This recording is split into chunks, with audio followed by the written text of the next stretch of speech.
पुराने समय की बात है। एक राजा था जिसने 15 से 20 जंगली कुत्ते पाल रखे थे।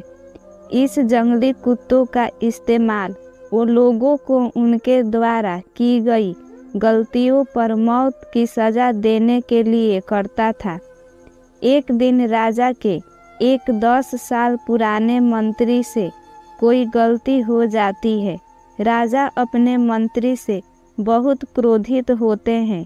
वो ये तय करते हैं कि मैं इस मंत्री को जंगली कुत्तों से मौत की सज़ा दूंगा। राजा ने मंत्री को जंगली कुत्तों के सम्मुख फेंकवाने का आदेश भी दे दिया। सज़ा देने से पहले राजा ने मंत्री से उसकी आखिरी इच्छा पूछी। मंत्री ने राजा से कहा कि मैंने आपकी 10 सालों से सेवा की है, इसलिए मैं सज़ा पाने से पहले आपसे 10 दिनों की मोहलत चाहता हूँ। राजा ने कहा, अच्छा ठीक है, मैं तुम्हें 10 दिनों की मोहलत देता हूँ। 10 दिनों के बाद राजा के सैनिक मंत्री को पकड़कर लाते हैं। राजा का आदेश मानते हुए सैनिक उस मंत्री को जंगली कुत्तों के सामने फेंक देते हैं, किंतु राजा ने जो सोचा था उससे कुछ उल्टा ही होता है। वो जंगली कुत्ते मंत्री पर टूट पड़ने की बजाय अपनी पूंछ हिला हिलाकर मंत्री के ऊपर कूदने लगते हैं। वो जंगली कुत्ते मंत्री का पैर चाटने लगते हैं। ये सब देखकर राजा आश्चर्यचकित हो जाते हैं। राजा ये सोचने लगते हैं कि आखिर इन जंगली कुत्तों को क्या हुआ है, ये कुत्ते इस तरह क्यों व्यवहार कर रहे हैं। अब राजा से रहा नहीं गया और उन्होंने मंत्री से पूछ ही लिया, ये सब क्या चल रहा है।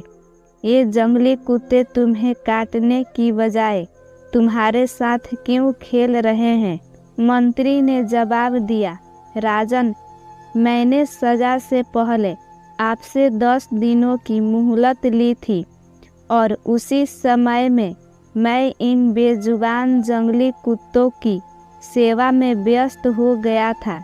मैं हर रोज़ इन कुत्तों को खाना खिलाता था और उनका अच्छे से ध्यान भी रखता था।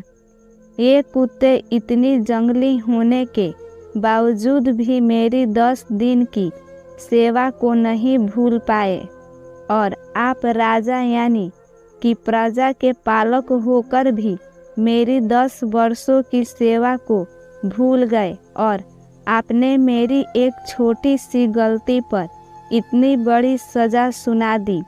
राजा को मंत्री की बात सुनकर अपनी भूल का एहसास हो गया और उन्होंने फौरन मंत्री को आज़ाद करने का हुक्म दिया। कई बार हम भी इस राजा की तरह किसी की कई सालों की अच्छाई को उसकी एक छोटी सी गलती की वजह से भुला देते हैं। हमें किसी की 1000 अच्छाइयों को उसकी एक बुराई के सामने छोटा ना होने देना चाहिए। हमें क्षमाशील बनना चाहिए। अगर आपको हमारी स्टोरी आखिरी इच्छा अच्छी लगी हो तो अपने दोस्तों के साथ भी शेयर कीजिए और कमेंट में ज़रूर बताइए कि कैसी लगी हमारी स्टोरी।